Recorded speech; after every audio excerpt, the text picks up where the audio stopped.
Everyone. आज का हमारा टॉपिक है कार्डियक साइकिल। तो first of all cardiac cycle का डेफिनेशन देख लेते हैं कि कार्डियक साइकिल होता क्या है। तो कार्डियक साइकिल होता है sequence of the events in the heart during the each heart beat. मतलब जब भी वो एक हार्ट बीट होती है तो उस हार्ट बीट के दौरान जितने भी इवेंट्स हो रहे होते हैं ना हार्ट में, उसी को कार्डियक साइकिल कहते हैं। इसका अप्रॉक्सीमेटली टाइम होता है 0.8 सेकेंड। ठीक है, तो एक कार्डियक साइकिल में क्या होगा, क्या क्या इवेंट्स हो रहे होंगे। ऑब्वियस है, एक सिस्टोल होगा और एक डायस्टोल होगा। सिस्टोल मतलब कॉन्ट्रैक्शन, कॉन्ट्रैक्शन का साइन हम इस तरफ से दिखा रहे हैं कि ये कॉन्ट्रैक्ट हो रहा है। ठीक है, और डायस्टोल का मतलब रिलैक्सेशन, डायस्टोल का रिलैक्सेशन का साइन इस तरफ से दिख रहा है। कॉन्ट्रैक्शन मतलब इस तरीके से और रिलैक्सेशन मतलब दिस इज डायस्टोल। ओके, तो first of all cardiac cycle की डेफिनेशन हो गई। क्या होता है ये, मतलब ये जितने भी इवेंट्स हो रहे होते हैं हार्ट में एक हार्ट बीट के दौरान, उसी को हम कार्डियक साइकिल कहते हैं। इसका पूरा टाइम 0.8 सेकेंड ही होता है। तो अगर जो हम आर्टीरियल इवेंट्स देखें, यानी कि जो एट्रिया में इवेंट्स हो रहे हैं, ये जो अपना हार्ट होता है ये 4 चैम्बर्स में डिवाइड होता है, ये राइट, ये लेफ्ट, ये एट्रिया, ये वेंट्रिकल, ये एट्रिया, ये वेंट्रिकल। तो ये जो कह रहा है एट्रियल के जो इवेंट्स हैं, इन एट्रिया के इवेंट्स को हम अगर काउंट करें तो टोटल 8 सेकेंड 0.8 सेकेंड ही होना चाहिए। तो पहले एट्रियल सिस्टोल, सिस्टोल मतलब कॉन्ट्रैक्शन। एट्रिया का कॉन्ट्रैक्शन कितने सेकेंड्स में होता है? 0.1 सेकेंड में होता है। ठीक है, और ओवरऑल जो एट्रिया का डायस्टोल यानी कि रिलैक्स वो कर रहा होता है 0.7 सेकेंड्स, यानी कि सिर्फ 0.1 सेकेंड वो कॉन्ट्रैक्ट हो रहा होता है और 0.7 सेकेंड्स वो रिलैक्स कर रहा होता है। ठीक है, ये एट्रियल इवेंट्स है और टोटल करके देखेंगे तो ऑब्वियसली इसका 0.8 सेकेंड ही आना चाहिए, क्योंकि यही हमारे कार्डियक साइकिल का अप्रॉक्सीमेट टाइम है। फिर उसके बाद वेंट्रिकुलर इवेंट्स देखेंगे। वेंट्रिकुलर इवेंट्स भी सेम इसमें वेंट्रिकल्स में देखेंगे। ठीक है, तो वेंट्रिकल्स में भी दो वही इवेंट्स होंगे, सिस्टोल और डायस्टोल। सिस्टोल का ये देखेंगे कि सिस्टोल की टाइमिंग कितनी हो रही है। सिस्टोल मतलब ये वेंट्रिकल्स, दोनों वेंट्रिकल्स में कितने टाइम में सिस्टोल कर रहे हैं। सिस्टोल कर रहे हैं 0.3 सेकेंड्स में, यानी कि वो सिस्टोल कर रहे हैं 0.3 सेकेंड्स में और डायस्टोल कर रहे हैं 0.5 सेकेंड्स में। तो टोटल इसका 0.8 सेकेंड हो गया। दोनों का टाइम 0.08 सेकेंड। और इनका ये सिस्टोल और ये सिस्टोल, सारे सिस्टोल ये दोनों मिलाकर के सिस्टोल हुए और ये डायस्टोल और ये डायस्टोल मिला के डायस्टोल हुआ। तो ओवरऑल सिस्टोल और डायस्टोल एक हार्ट बीट के दौरान जो हो रहा होता है उसी को कार्डियक साइकिल कहते हैं। और टोटल टाइम उनका 0.8 सेकेंड ही होगा। इसका मतलब ये नहीं है कि इसको मैंने अलग लिखा है आर्टीरियल इवेंट्स को तो 0.8 सेकेंड अलग से लगेगा, ये वेंट्रिकुलर इवेंट्स में 0.8 सेकेंड अलग से लगेगा, नहीं, दोनों काम साथ साथ हो रहे हैं। अभी हम एक चार्ट देखेंगे जिसके ज़रिए से आपको आसानी से समझ में आएगा। ठीक है, तो एवरेज हार्ट बीट जो होती है हमारी, हम सबको पता है 72 बीट्स पर मिनट होती है, पर ये एक एवरेज है। ठीक है, इन ऐसे एग्जैक्ट कोई भी पूछते हैं तो एग्जैक्ट ये वैल्यू नहीं बता सकते। इसका एक रेंज रखना चाहिए हमेशा। हमारे जितने भी लैब वैल्यूज़ होते हैं उनकी रेंज रहती है, तो इसका रेंज 60 to 90 होता है। अगर 60 से नीचे गया तो ब्रेडिकार्डिया यानी कि हार्ट रेट कम हो जाएगा, और अगर 90 से ऊपर गया तो टैकीकार्डिया यानी कि हार्ट रेट बढ़ जाएगा। ठीक है, तो देखिए ये साइकिल अब हमारे पास दिख रही है। ठीक है, इसमें दोनों एट्रिया और वेंट्रिकल दोनों के इवेंट्स को दर्शाया गया है। तो जो रेड कलर है, रेड कलर से दोनों जगह हम ये बताना चाह रहे हैं कि सिस्टोल हो रहा है यानी कि कॉन्ट्रैक्शन हो रहा है, और ब्लू कलर ये दिखा रहा है कि डायस्टोल हो रहा है यानी रिलैक्सेशन हो रहा है। ठीक है, तो सबसे पहले अगर हम यहाँ देखिए, ये अंदर का जो सर्कल है, ये सर्कल ये एट्रियम के इवेंट्स को दिखा रहा है कि यानी कि एट्रिया में क्या हो रहा है, ऊपर के दोनों एट्रिया में क्या हो रहा है, ये अंदर का सर्कल दिखा रहा है। और जो बाहर का सर्कल है ये वेंट्रिकल्स के इस इवेंट्स को दिखा रहा है, यानी कि दोनों वेंट्रिकल्स में क्या हो रहा है। ठीक है, तो अगर हम एट्रिया के उसको देखें, इवेंट्स को देखें, तो सबसे पहले हम लोगों ने बताया था कि 0.1 सेकेंड के लिए क्या होगा, सिस्टोल होगा, यानी कि यहाँ ये 0.1 सेकेंड के लिए सिस्टोल हो रहा होता है। बाकी के ये 1 2 3 4 5 6 7 0.7 सेकेंड के लिए डायस्टोल हो रहा है। ये हो गया डिफाइन। 0.1 सेकेंड के लिए सिस्टोल हो रहा था और 0.7 सेकेंड के लिए डायस्टोल हो रहा है। ठीक है, रिलैक्स कर रहा था। अब यहाँ बात करते हैं वेंट्रिकल्स की इवेंट्स की। वेंट्रिकल्स का इवेंट हम स्टार्ट करें तो यहाँ से स्टार्ट हो रहा है 0.3 सेकेंड्स के लिए ये सिस्टोल हो रहा है। 1 2 3 0.3 सेकेंड्स के लिए सिस्टोल हो रहा है और रेस्ट 1 2 3 4 5 0.5 सेकेंड्स के लिए डायस्टोल हो रहा है। ठीक है, तो एट्रिया और वेंट्रिकल का ये इवेंट है। अभी ये इतना क्लियर नहीं होगा, अब वन बाय वन इनके स्टेप्स देखेंगे हम। तो एज सच कार्डियक साइकिल के जो इवेंट्स होते हैं उनके ये स्टेप्स होते हैं। सबसे पहला होता है आर्ट्रियल सिस्टोल। ठीक है, फिर उसके बाद आता है आर्ट्रियल डायस्टोल, फिर आता है rapid ventricular ejection, atrial diastole को हम आइसोवॉल्यूमेट्रिक कॉन्ट्रैक्शन भी बोलते हैं। मेनली हम इस फेज़ को आइसोवॉल्यूमेट्रिक कॉन्ट्रैक्शन के नाम से ही जान रहे होते हैं। फिर आता है slow ventricular ejection, isovolumetric relaxation, rapid passive ventricular filling, then comes slow passive ventricular filling. ठीक है, और इसके बीच पे साइड में यहाँ पे जो S1 और S2 लिख रखा है, ये हार्ट साउंड यहाँ इस फेज़ पे प्रोड्यूस हो रहे होते हैं। ठीक है, अभी ये जस्ट एक ब्रीफ इन्फो, अब इसको डिटेल में पढ़ेंगे हम, और इसके बाद इनके नेम्स भी आपको जस्टिफाई हो जाएंगे क्यों इनका नेम ये रखा गया है। स्टार्ट करते हैं सबसे पहले एट्रिया के सिस्टोल से। ठीक है, तो एट्रिया का जो सिस्टोल है उसमें ये बोला जा रहा है कि अभी जो हम बात कर रहे हैं ना, मेनली हम जो भी इस डायग्राम्स में पूरे डायग्राम्स में सिर्फ और सिर्फ लेफ़्ट साइड के हार्ट को व्यू कर रहे हैं, यानी कि नहीं लेफ़्ट साइड के हार्ट के एक्शन को ही दिखा रहे हैं। लेकिन इसका मतलब ये नहीं कि ये काम सिर्फ लेफ़्ट साइड के हार्ट में चल रहा है, दोनों साइड के हार्ट में, यानी कि अगर ये काम लेफ़्ट आर्ट्रियम में हो रहा है तो यही सेम काम राइट आर्ट्रियम में भी हो रहा होगा। अगर ये काम लेफ़्ट वेंट्रिकल में हो रहा है तो सेम काम राइट वेंट्रिकल में भी हो रहा होगा। साइमल्टेनियसली चल रहा है, लेकिन अभी सिर्फ हम स्टडी किसकी कर रहे हैं, लेफ़्ट वेंट्रिकल की। ये समझ जाएंगे तो ऑब्वियसली सेकंड अपने आप समझ में आ जाएगा। ठीक है, तो एट्रिया का सिस्टोल बोल रहा है तो ऑब्वियस नाम से पता चल रहा है कि जो एट्रियम होंगी वो क्या करेंगी, सिस्टोल करेंगी। सिस्टोल मतलब कॉन्ट्रैक्ट करेंगी, तो ये कॉन्ट्रैक्शन का साइन दिया हुआ है। ठीक है, ये तो एट्रिया क्या होंगी, सिस्टोल करेंगी यानी कॉन्ट्रैक्ट करेंगी, तो इसमें क्या होगा, प्रेशर बढ़ेगा। प्रेशर जैसे जैसे बढ़ेगा तो क्या होगा, ऑब्वियसली अगर ये सिस्टोल कर रहा है, स्क्वीज़ कर रहा है, तो इसका मतलब कि उसका जो ब्लड है वो सारा नीचे आएगा। किसके नीचे आएगा, किस में आएगा, वेंट्रिकल्स में आएगा, वेंट्रिकल्स में आएगा, ऑब्वियस सी बात है। तो उसके लिए ये वाल्व जो है, बाइकस्पिड वाल्व या मिट्रल वाल्व है, ये ओपन अप रहेगा। ठीक है, तो जब एट्रिया का सिस्टोल हो रहा होता है तो बाइकस्पिड वाल्व ओपन अप रहता है और जितना भी ब्लड रहता है उसमें प्रेजेंट रहता है मुझ आकर के वेंट्रिकल में चला जाता है, लेफ्ट वेंट्रिकल में चला जाता है। लेकिन यहाँ पे इस बात का ध्यान रखना है कि अभी ये जो एट्रिया डाल रहा है ये सिर्फ 20% ऑफ द ब्लड डाल रहा है, पहले से ही 80% ऑफ द ब्लड फिल्ड है, क्योंकि पैसिव फिलिंग पहले हो चुकी है। ये स्टेप अभी यहाँ नहीं समझ में आएगा, आगे के जो हम फर्दर स्टेप्स पढ़ेंगे तो उससे क्लियर हो जाएगा कि 80% क्यों फिल हुआ था। ठीक है, बस अभी इतना याद रखना है कि यहाँ एट्रिया का सिस्टोल हो रहा है, एट्रिया कॉन्ट्रैक्ट हो रही है, और अगर कॉन्ट्रैक्ट हो रही है तो ऑब्वियसली उसको एक आउटलेट के लिए चेम्बर को खुलना ज़रूरी है, तो उसके लिए मिट्रल वाल्व ओपन रहेगा और जो भी ब्लड है वो नीचे वेंट्रिकल्स में आ जाएगा। लेकिन यहाँ जो ओटिक वाल्व है वो क्लोज रहेगा।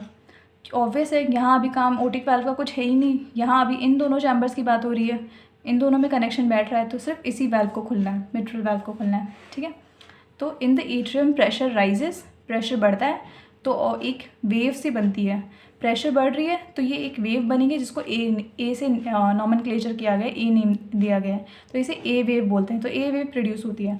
वहीं वेंट्रिकल्स में अगर इसका प्रेशर राइज हो रहा है तो ऑब्वियसली ये प्रेशर धीरे धीरे यहाँ के वेंट्रिकल्स का भी प्रेशर बढ़ना स्टार्ट होगा, तो वेंट्रिकल्स में भी स्लाइट प्रेशर इंक्रीज़ हो रहा है। और साथ साथ जो ओटा है, ओटा ये बंद है, ये वैल्व्स तो बंद है, लेकिन ओटा में जो प्रेजेंट ब्लड है वो क्या कर रहा है, वो जो मौजूदा ब्लड है वो सारा बॉडी को वो स्क्वीज़ करके प्रोवाइड करा रहा है। जो उसको फैलाना है वो तो अपना काम कर ही रहा है। ठीक है, यहाँ पर जो होती है S4 एक हार्ट साउंड होती है, फोर्थ हार्ट साउंड। ठीक है, ये पैथोलॉजिकल हार्ट साउंड है, नॉर्मली जो फिजियोलॉजिकली ये नहीं पाई जाती है। ठीक है, अगर कोई डिजीज़ प्रेजेंट हो तो ही ये हार्ट साउंड सुनने को मिलती है। और कौन सी डिजीज़, पर्टिकुलरली जो वेंट्रिकल्स अगर हार्ड हो जाए या वेंट्रिकल्स हाइपरट्रॉफी हो जाए। एग्जाम्पल ले लेते हैं, जैसे मान लीजिए आर्ट्रिया है। ठीक है, आर्ट्रिया ने कॉन्ट्रैक्ट किया तो ब्लड किस में जाएगा, आर्ट्रिया अगर कॉन्ट्रैक्ट करेगी तो ब्लड किस में जाएगा, वेंट्रिकल्स में ही जाएगा। लेकिन अगर मान ले वेंट्रिकल्स ही हार्ड हो जाए, वेंट्रिकल्स एकदम स्टिफ होकर के बैठे हैं, तो आर्ट्रिया को अगर ब्लड इसमें डालना है तो उसे और एक्स्ट्रा वर्क करना पड़ेगा। ठीक है, तो एक्स्ट्रा वर्क जो करेगा ना उसकी वजह से एक साउंड प्रोड्यूस होगी, तो वो S4 साउंड होती है। ओके, और जो मेन बात ये है कि अभी हम लोग जितने भी आगे के स्टेप्स पढ़ेंगे उसमें हमें 3 चीज़ों का बहुत ज़्यादा ख्याल रखना है। पहला ये कि हम देखेंगे कि एट्रियम में क्या हो रहा है, दूसरा ये कि वेंट्रिकल्स में क्या हो रहा है, और साथ साथ ओटा में क्या हो रहा है। ठीक है, तीनों का साथ साथ मिला के चलेंगे। जैसे अभी हमने फर्स्ट वाले में तो देख ही लिया कि एट्रियम कॉन्ट्रैक्ट हुआ, ये वाल्व ओपन हुआ, ब्लड वेंट्रिकल्स में आया और ये तो क्लोज है, और ओटा में जो प्रेजेंट ब्लड था वो बॉडी पार्ट्स को सेल्फ प्रोवाइड कर रहा है, और यहाँ एक S4 हार्ट साउंड प्रोड्यूस होती है। फिर जो नेक्स्ट पार्ट आता है उसको एट्रियल डायस्टोल कह देते हैं या आइसोवॉल्यूमेट्रिक कॉन्ट्रैक्शन कहते हैं, इसे आइसोवॉल्यूमेट्रिक कॉन्ट्रैक्शन क्यों कहते हैं? क्योंकि जो अमाउंट ऑफ द ब्लड रहता है वो उसके अंदर सेम रहेगा वेंट्रिकल्स के अंदर, ना ही वेंट्रिकल से ब्लड बाहर जा रहा है ना ही वेंट्रिकल्स में और ब्लड फिल हो रहा है। ठीक है, इस टाइम पे क्या हो रहा है कि आर्टरिया जो था अब वो सिस्टोल हो चुका, तो अब वो डायस्टोल हो रहा है। ठीक है, वो रिलैक्स कर रहा है, रिलैक्स हो रहा है। और जो लंग्स हैं, लंग्स में से कौन से वेन्स आ रहे होते हैं? पल्मोनरी वेन्स जो होते हैं वो ले जा करके सारे जो प्योर ब्लड है वो इसमें भरे जा रही है आर्टरिया में। ठीक है, और ये आर्टरिया का देख लिया हमने, आर्टरिया में क्या इवेंट हो रहा है। साथ ही साथ अभी हम लोगों ने देखा था कि हम पढ़ रहे थे कि जो वेंट्रिकल्स है उसमें धीरे धीरे प्रेशर राइज अप होना स्टार्ट हुआ था। ठीक है, 0 से मान लेते हैं 5 mm हो गया। तो जैसे ही प्रेशर वेंट्रिकल्स में रेज होगा आर्टरिया से थोड़ा सा भी ज़्यादा, तो वो क्या करेगा? मिट्रल वाल्व को क्लोज़ कर देगा। प्रेशर उसमें बढ़ेगा तो वो क्या करेगा? अपने प्रेशर इफेक्ट से मिट्रल वाल्व को क्लोज़ कर देगा। ठीक है, तो जैसे ही मिट्रल वाल्व क्लोज़ होगा और ये जो अपना ब्लड था ये इसके अंदर प्रेजेंट हो गया, मतलब अब इसके अंदर का जो ब्लड है ना ही ये इधर जाएगा और ना ही इधर जाएगा, क्योंकि ओटिक वाल्व तो अभी भी क्लोज है। क्योंकि अभी जो इसका प्रेशर है 5 mm है और जो ओटा में प्रेशर है वो 80 mm ऑफ Hg है। तो ये अभी भी ओटा के प्रेशर को तो नहीं पा पाया। जब तक ये ओटा के प्रेशर को बराबर नहीं करेगा या उससे आगे नहीं जाएगा तो ये इस वाल्व को नहीं खोल सकता। ठीक है, तो ये अभी प्रेशर बिल्डअप ही करना स्टार्ट करेगा। तो इसीलिए अभी इसे आइसोवॉल्यूमेट्रिक कॉन्ट्रैक्शन कहते हैं, क्योंकि इसमें जो ब्लड है वो स्टे कर रहा है, नहीं एक्स्ट्रा आ रहा है नहीं जा रहा है। ठीक है, और अब जो हम देख रहे हैं एट्रिया में, पहला हमने पढ़ा था ए वेव बनी थी एट्रियल कॉन्ट्रैक्शन की वजह से, उसके बाद एक स्मॉल सी सी वेव बनती है। सी वेव क्यों बनती है? कि जैसे वेंट्रिकल्स का प्रेशर बढ़ता है तो अभी बताया था उसके प्रेशर इफेक्ट से उसने मिट्रल वाल्व को क्लोज किया और थोड़ा सा वो प्रेशर एक्सर्ट करता है एट्रिया में, तो एट्रिया में एक स्मॉल सी एकदम छोटी सी वेव बनती है जिसे सी वेव बोलते हैं। ठीक है, यहाँ पे जो प्रेशर है वेंट्रिकल्स में वो ज़्यादा है और क्लोज टू मिट्रल वाल्व है, मतलब इतना है उसका प्रेशर वेंट्रिकल्स में कि इतना इफेक्टिव है प्रेशर कि वो मिट्रल वाल्व को बंद कर दे। पर अभी इतना ज़्यादा प्रेशर नहीं है कि ओटिक वाल्व को खोल दे, जैसे कि अभी मैंने बताया कि अभी इसका सिर्फ 5 mm ही है। जब तक इसका 80 mm से ऊपर नहीं जाता, ये इसको क्रॉस नहीं करता, ये अभी ओटिक वाल्व को नहीं खोल सकता। ठीक है, और जैसे ही मिट्रल वाल्व बंद होती हैं प्रेशर इफेक्ट से तो एक हार्ट साउंड प्रोड्यूस होती है जिसको हम फर्स्ट हार्ट साउंड कहते हैं, और ये नॉर्मल हार्ट साउंड होती है। ठीक है, लब कह रहे होते हैं इसको। ठीक है, ये किस लिए होती है? Closure of the mitral valve and also from the closure of the tricuspid valve. दोनों तरफ की बात कर रहे हैं हम, तो इस तरफ मिट्रल और उस तरफ राइट साइड पे ट्राइकस्पिड वाल्व हो रही होती है। ठीक है, इनके क्लोजर की वजह से ये साउंड प्रोड्यूस हो रही होती है। नेक्स्ट अभी हम थर्ड स्टेज की बात करें तो इसमें रैपिड वेंट्रिकुलर इजेक्शन हो रहा होता है। अब क्योंकि वो आइसोवॉल्यूमेट्रिक कॉन्ट्रैक्शन हो गया, अब यहाँ क्या होगा? धीरे धीरे आप देख रहे हो कि as the pressure ventricular pressure rises 0 to 5 to 81 हो गया। अब देख रहे हो आप, यहाँ का जो प्रेशर था 80 था, अब इसने इसके प्रेशर को पा लिया, 81 चला गया और धीरे धीरे उससे भी ऊपर चला गया, 120 mm ऑफ Hg प्रेशर चला गया। तो जैसे ही इसका प्रेशर ओटा के प्रेशर से बढ़ गया तो इसने क्या किया? प्रेशर इफेक्ट से क्या किया? ओटा का ये जो वाल्व था ओटिक वाल्व उसको खोल दिया और सारा ब्लड ये क्या कर रहा है? सर्च करके इसमें जा रहा है, उसमें वो कॉन्ट्रैक्ट कर रहा है। ठीक है, वेंट्रिकुलर यहाँ पे सिस्टोल हो रहा है, वेंट्रिकुलर सिस्टोल हो रहा है, तो जितना ब्लड है वो ओटा के अंदर जा रहा है। तो क्योंकि ओटा जो होती है वो इलास्टिक मेम्ब्रेन की बनी हुई होती है, तो इलास्टिक या रबर जैसी कोई चीज़ हो गया, अगर हम उसे उसमें जैसे बैलून होता है, बैलून में पानी भरते हैं तो बैलून स्ट्रेच हो जाता है, उसी तरीके से ओटा जो होती है वो स्ट्रेच हो जाती है यहाँ पे। ठीक है, और फिर ये फुली भी दिख रही है आपको। ठीक है, तो बस इस तरीके से ये ओटा में जाएगा ब्लड का, मतलब इजेक्शन हो रहा है, तो यहाँ पे वेंट्रिकुलर इजेक्शन इसका नाम इसलिए दे दिया गया। ठीक है, और साथ ही साथ हम आर्टरिया में पढ़ लेते हैं क्या हो रहा है। ए जो था वो ए वेव किस लिए बन रहा था? क्योंकि एट्रिया का कॉन्ट्रैक्शन हो रहा था। सी वेव किस लिए बन रहा है? क्योंकि एक स्मॉल प्रेशर इफेक्ट, जब मिट्रल वाल्व क्लोज हो रही होती है तो उससे जो प्रोड्यूस होता है प्रेशर इफेक्ट, उससे सी वेव बन रहा था। और वी वेव इसलिए क्योंकि अब जो है एट्रिया वो बस एक पैसिव चैम्बर की तरह काम कर रहा है, वो उसमें सिर्फ ब्लड फिल हो रहा है। जो लंग्स से जो पल्मोनरी वेन्स के ज़रिए जो प्योर ब्लड आ रही है वो सिर्फ इसमें एक्यूमुलेट हो रही है, तो इसलिए we is for venous accumulation of the blood from lungs coming. Okay, then comes the fourth stage, slow ventricular ejection. क्योंकि अभी रैपिड तो हो गया, अब उसके बाद स्लो आएगा। स्लो क्यों? क्योंकि आप देखो अभी यहाँ प्रेशर जो था 0 से 5, 5 से 81, 81 से 120, 120 के बाद अब धीरे धीरे जो प्रेशर होता है ना वो गिरने लगता है। लेकिन अभी भी जो इसका प्रेशर है इतना नहीं गिरा है कि ये वाल्व अभी बंद हो जाए, इसका प्रेशर गिर रहा है और साथ ही साथ इसमें ओटा का भी प्रेशर गिरने लगेगा। क्यों? क्योंकि now the both of chambers, मतलब ये वेंट्रिकल्स और ये ओटा दोनों कनेक्टेड है, तो एक सिंगल चैम्बर की तरह काम कर रहे हैं। तो अगर इसका प्रेशर फॉल होगा तो उसका भी स्लो स्लो प्रेशर फॉल होगा, ठीक है। स्टिल अभी भी ब्लड इजेक्ट हो रहा है, तो इसलिए से स्लो वेंट्रिकुलर इजेक्शन का पीरियड दिया गया है। और अभी भी एट्रिया में ब्लड फिल हो ही रहा है, एट्रिया का काम अपना चल रहा है, क्योंकि एट्रिया को सिर्फ 0.1 सेकेंड्स के लिए सिस्टोल करना था, अब वो डायस्टोल है, अब वो फिलिंग का काम कर रहा है, ठीक है। एट्रिया में अब फिलिंग चलती रहेगी। अब हम यहाँ पे ये देख, अब इसमें बस यही बताया स्लो वेंट्रिकुलर इजेक्शन, यानी कि अभी भी वो जो वेंट्रिकल्स हैं वो सिस्टोल ही कर रहे हैं, ठीक है। और अब अभी धीरे धीरे ब्लड जा रहा है, क्योंकि अब जो प्रेशर है वो गिरने लगा है। उसके बाद जो आता है नेक्स्ट फेज़, उसको आइसोवॉल्यूमेट्रिक कॉन्ट्रैक्शन कहते हैं। इससे ऐसा इसलिए कह रहे होते हैं क्योंकि अब क्या होता है ना, प्रेशर इतना ज़्यादा गिर जाता है कि अब जो वेंट्रिकल्स का जो प्रेशर होता है वो इतना ज़्यादा कम हो जाता है कंपेयर टू ओटा, कि वापस ये वाल्व बंद हो जाती है, ठीक है। और जैसे ही ये वाल्व बंद होती हैं, ओटिक वाल्व बंद होती हैं और जो पल्मोनरी वाल्व होती हैं वो बंद होती हैं, तो एक S2 हार्ट साउंड प्रोड्यूस होता है। ये भी फिजियोलॉजिकल है, डब बोलते हैं इसको, और ये भी हमें सुनने में मिलता है, मतलब ये नॉर्मल है, ठीक है। और इसमें अब यही बोल रहा है कि as the aortic pressure falls और decreases, blood tries to go down in the ventricles, aortic valve is closed. जैसे ही ओटा का भी ओटिक प्रेशर कम हो रहा होता है तो ब्लड क्या करना है, कोशिश करता है यहाँ से वापस यहाँ चले जाऊँ, लेकिन ऐसा हो ही नहीं पाता है, क्योंकि ये जो वाल्व होता है ये फटाक से बंद हो जाता है जैसे ये नीचे जाने की कोशिश करता है। तो ये वाल्व क्लोज होता है और यहाँ पर एक साउंड प्रोड्यूस होती है S2, ठीक है। लेकिन अब आपको ये भी ध्यान रखना है कि पूरा जो ब्लड है ना वेंट्रिकल्स ने वो सारा स्क्वीज आउट नहीं कर दिया। हमेशा वेंट्रिकल्स के पास एंड सिस्टोलिक वॉल्यूम प्रेजेंट रहता है, ठीक है। ये अप्रॉक्सीमेटली इसकी वैल्यू 60 to 80 मिलीलीटर पर वेंट्रिकल होती है। जो नेक्स्ट स्टेज है उसमें ये है rapid ventricular filling, passive. Passive इसलिए बोला गया है क्योंकि इसमें अभी कोई भी काम नहीं कर रहा है आर्टरिया, ये अपने आप वेंट्रिकल्स फिल हो रही है। क्यों, वो हम देखते हैं। जैसे ही प्रेशर वेंट्रिकल्स में कम होने लगा, वेंट्रिकल्स का प्रेशर कम होता है, एट्रियम से भी कम हो जाता है, यानी कि इनमें जो प्रेशर है 120 से नीचे आने लगा था। तो पहले तो वेल्व क्लोज हो गया, ओटिक वेल्व क्लोज हो गया। अब यहाँ क्या हो रहा है, ओटिक वेल्व अब क्लोज रहेगा, उसका लेना देना नहीं एट्रियम में। अब यहाँ ये देख रहे हैं हम कि एट्रियम में ना वेंट्रिकल्स में जो है नीचे वाले चेम्बर में वेंट्रिकल्स में प्रेशर इतना ज़्यादा गिरने लगता है कि एट्रिया से भी कम हो जाता है उसका प्रेशर। तो उसकी वजह से क्या होता है कि जो मिट्रल वाल्व होते हैं वो ओपन अप हो जाते हैं, ये वाल्व्स ओपन अप हो जाते हैं, और जो इसमें ब्लड उसने भरा हुआ रखा होता है चेम्बर, जो वो पैसिव फिलिंग का काम कर रहा था, जो ब्लड फिल अप था वो फटाफट आके इसमें गिरने लगता है, ठीक है। पहले से ही एंड सिस्टोलिक वॉल्यूम तो प्रेजेंट ही था हमारा, और यहाँ साथ साथ अभी और ब्लड आकर गिर गया।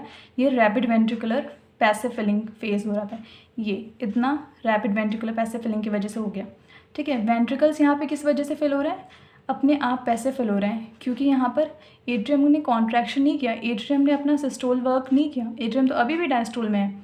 लेकिन क्योंकि वेंट्रिकल्स का प्रेशर इतना कम हो गया कि वेल्व्स खुल गए, ये मिट्रल वेल्व्स खुल गए, और जो भी ब्लड था फिल्ड, जो इसने अपने आप एक्यूमुलेट करके रखा था, वो प्रेशर ग्रेविटी की वजह से नीचे आ गए, ठीक है।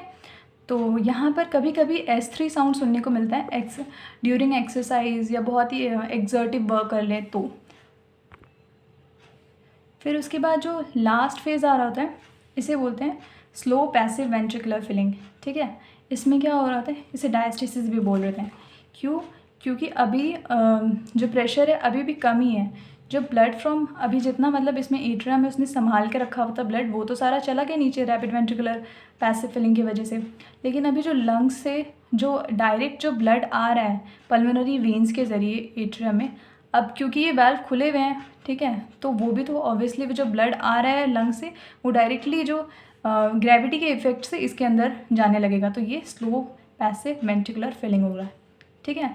तो अब क्या हो गया, इस पहले से एंड सिस्टोल वॉल्यूम था, फिर ये रैपिड वेंट्रिकुलर फिलिंग भी आ गया, फिर स्लो पैसिव वेंट्रिकुलर फिलिंग भी आ गया, ये सब पैसिवली फिल्ड हो गए।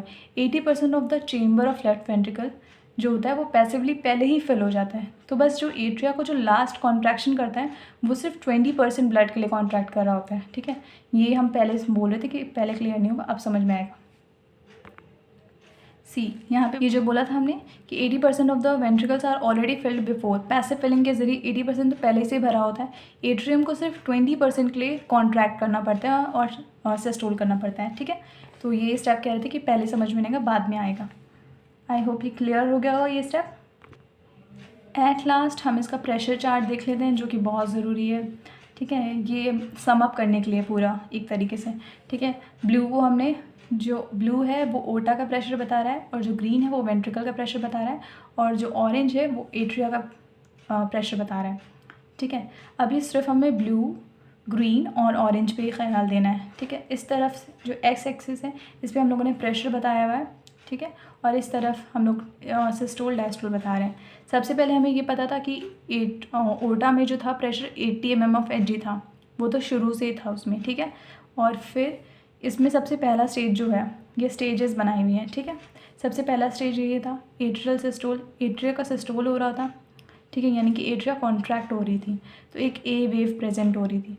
जितना प्रेशर इसमें था साथ साथ वेन्स वेंट्रिकल्स भी कोशिश कर रहा था कि उतना ही प्रेशर मेंटेन करें, ठीक है। फिर जो सेकंड था उस पर क्या हो रहा था, वेंट्रिकल्स कॉन्ट्रैक्ट हो रही होती है और एट्रिया रिलैक्स हो रही होती है। तो वेंट्रिकल्स कॉन्ट्रैक्ट होती है तो वो एक प्रेशर इफेक्ट की वजह से एक बल्ज आउट होता है, जैसे ही वो मिट्रल वाल्व क्लोज होती है तो एक सी छोटा सा वेव बन होता है।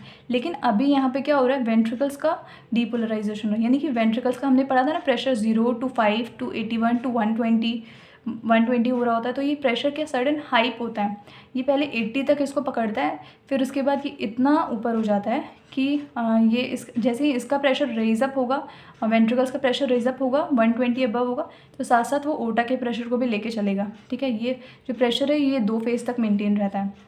यहाँ पे भी जो है रैपिड वेंट्रिकुलर रिजेक्शन में भी अभी ये एट्रिया और वेंट्रिकल्स जो है वो कॉन्ट्रैक्ट ही कर रहे हैं, ठीक है। और यहाँ पर अभी ये एट्रियम में क्या हो रहा है, बस पैसिव फिलिंग चल रही है। अब तो एट्रियम में सिर्फ पैसिव फिलिंग ही चलेगी। फिर उसके बाद जो क्या होता है, स्लो इजेक्शन पीरियड में भी अभी सेम वही सेम प्रेशर चल रहा है। फिर जो है आइसोवॉल्यूमेट्रिक प्रेशर में क्या हो रहा होता है, इसमें क्या होता है कि धीरे धीरे जो वेंट्रिकल्स का जो प्रेशर होता है ना वो स्लो डाउन डिक्रीज़ होने लगता है, लेकिन ओटा का प्रेशर रेज अप रहता है, तभी तो वो अपने ओटिक वाल्व्स को बंद कर पाएगा। तो ओटा का प्रेशर बढ़ा हुआ रहता है और वो अपने ओटिक वाल्व्स को क्लोज कर लेता है यहाँ पे, ठीक है, और वो अपना 80 पे मेंटेन करके रखता है। और ये जो वेंट्रिकल्स का जो प्रेशर होता है वो इतना डिक्रीज़ हो जाता है कि वो एट्रियम्स तक आ जाता है। फिर उसके बाद यहाँ से वो वापस नेक्स्ट साइकिल स्टार्ट हो जाती है, ठीक है। और यहाँ पे बस ये बता रहा है कि पहले सबसे पहले इलेक्ट्रिकल इवेंट्स होते हैं, उसके बाद ही मैकेनिकल इवेंट्स होते हैं। मैकेनिकल इवेंट्स क्या होते हैं, जो अभी हम लोगों ने पढ़ा, सिस्टोल और डायस्टोल, ठीक है। हार्ट का सिस्टोल होना और हार्ट का डायस्टोल होना मैकेनिकल इवेंट्स है। और इलेक्ट्रिकल इवेंट्स क्या होते हैं, जो भी इलेक्ट्रिकल इवेंट्स मतलब जो भी इम्पल्स जनरेट होती है, इम्पल्स जनरेट वाला ये हमें पता ही है। ये सबसे पहले पी वेव आता है, पी वेव में क्या हो रहा होता है, आर्ट्रियल डीपोलराइजेशन होता है, ठीक है। आर्ट्रिया का डीपोलराइजेशन होगा तभी तो आर्ट्रिया कॉन्ट्रैक्ट होगी। फिर उसके बाद ये QRS वेव होता है, ये वेंट्रिकुलर डीपोलराइजेशन होता है, ठीक है। फिर ये वेंट्रिकुलर टी वेव जो होता है वेंट्रिकुलर रिपोलराइजेशन के लिए होता है, ठीक है। I hope now that cardiac cycle की ये टॉपिक कंप्लीट हो गया होगा, समझ में आ गया हो। फिर भी अगर कोई डाउट रहता है तो you can comment down below, and for the notes also you can comment out below.